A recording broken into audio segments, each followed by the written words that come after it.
Welcome back to Mcoc, AlBundyRules, everybody. I got Unpopular Opinions Volume 4 now. So on this one is, does lower profits mean Mcoc is dying, is the question here. I've seen a lot of videos, a lot of posts, and forums and Facebook and Reddit saying, ooh, profits are down lowest ever, Kabam is dying. Usually just when people are upset, but let's see if there's any truth behind that, or what do we really think? Let's break it down. So I broke it down through 5 different sections: historical information, profits, financial, why profits are lower. And we're also going to see screenshots and supporting stuff as we go through here, why this is only temporary for my belief, and then my conclusion. So with that being said, going to be getting started off on the first section. Let's get started with background. So people are saying that the game is dying. Usually the main reasons they say it's, oh, the bugs. Kabam's not doing what's needed, and decreased profits are what they're saying pretty much as their main supporting. As long as I can remember in this game, I'm playing this game over 5 years, people have been saying this all the time for a variety of reasons. The reasons why it's dying changes all the time, but this is nothing new. People always talk about bugs, but bugs have been here since as long as I've been playing, over 5 years. People still play. So if bugs haven't ruined it by now, I don't foresee that happening now. All right. So let's look at the profits then. So people are spending less. Numbers are numbers, right? So is it because people are sick of it? Are people upset? Are people stop playing? Are people stop playing and paying? So let's look at some of the times when people said Mcoc was dying. One Perfect Block was nerfed. 12.0 debacle, that was horrible. The Ice Phoenix money grab 6.2 release, May special events. Those are some money grabs, some things people said, oh, Kabam's dying. There's no way they can recover from this. Mcoc is done. So although profits may or may not vary depending on times, people have continued to play. So let's look at profits now.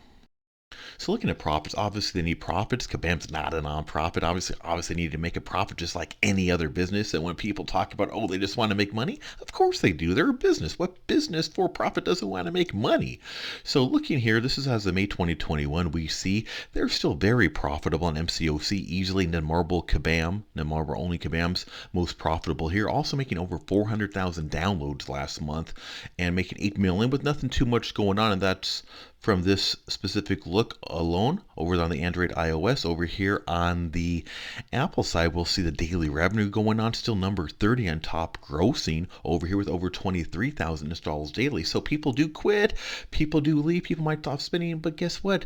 They're getting plenty of new customers along the way too. So that makes a big difference. Something has to be factored in. Because when people get a bad poll or upset about something, or Kabam did this or that, they make a big stink about, oh, I'm quitting. Of course, a lot of times you see them come back several times, quitting several times publicly. But bottom line, even if some of these spenders are quitting, there's more people coming in. Meaning Kabam setting things up in a way to where try to get people to start spending. So I'm not going to argue that game profits were down, but let's look at why. Is it because the game is dying? People don't want to spend anymore. There's lots of theories, and people love to come up with different theories. Haven't seen anything supporting any of the theories on this, so let's look at this. So I'm personally saying those theories aren't even close to accurate, at least a lot of the ones I've heard, in a variety of ways. Mostly leading to the theory that Kabam is dying or Mcoc is dying. It's well known where most of the big spenders are. Usually end game. So can you start off lower as well? Yeah, but you're going to get to end game pretty quick if you're spending a lot of money. So during first quarter, let's look at first quarter. How much was there for end game players to actually spend on? Of course, the first quarter profits were low. There was nothing to spend on. I say the lower profits are very little with players being upset. Everything to do with the high spenders. It's supply and demand. If there's nothing for them to spend on, then of course they're not going to spend. There wasn't lack of new content, lack of decent champs, lack of a lot of different things. So if Kabam has no new hard content to get spenders to spend, they're not going to spend. So my personal opinion on this, I strongly believe, why do I think it's going to change? Why do I think it's going to change? It's simple. Kabam clearly realized this. It's very logical for anyone with some business background. Supply and demand. If there's nothing that people want to buy, they ain't going to buy it or no need. So over the past month, Kabam has spread throughout the year. Kabam's announced multiple new content, new challenges coming. Then if you add in the 4th of July sales, especially with R4 6-star material coming out, people are going to want, everybody wants to be the first with the R4 6-star. But this is is stuff people can be spending on. So Chapter 2 came out for Book 2 Act 1 recently in May. That gives people new content to spend in. Another chapter's coming out later this year. Then you got Karina challenges. Some of those are just straight unit pits where people are going to want to get through that.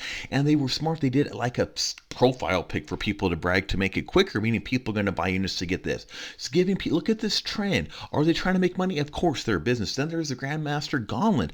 Again, something for units and money. Also something that's time sensitive so it can go away, so people want to do it now while it's available before it goes away, instead of having to wait for it to come back.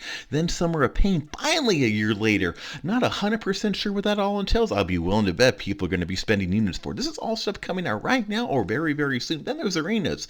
Sure, a lot of people mad about arenas, but guess what? Those people who want those brand new 6-star champs, they are going to spend a ton to get those. Then those relics. This is something that's going to keep on going. So exactly what this entails, I don't know. Is it gears or whatever? I don't know. But are people going to want to customize their champs? Are they going to want to make them better? Are they going to want to compete with others? Of course they are. This is something that's going to keep going. People are going to continue to spend money on their relics and the strikers. Again, something that can customize this stuff. So ongoing. So we see new content coming out. People are going to be spending units on. You got the 4th of July. You got the new R4 6-star materials coming out. People are going to want that.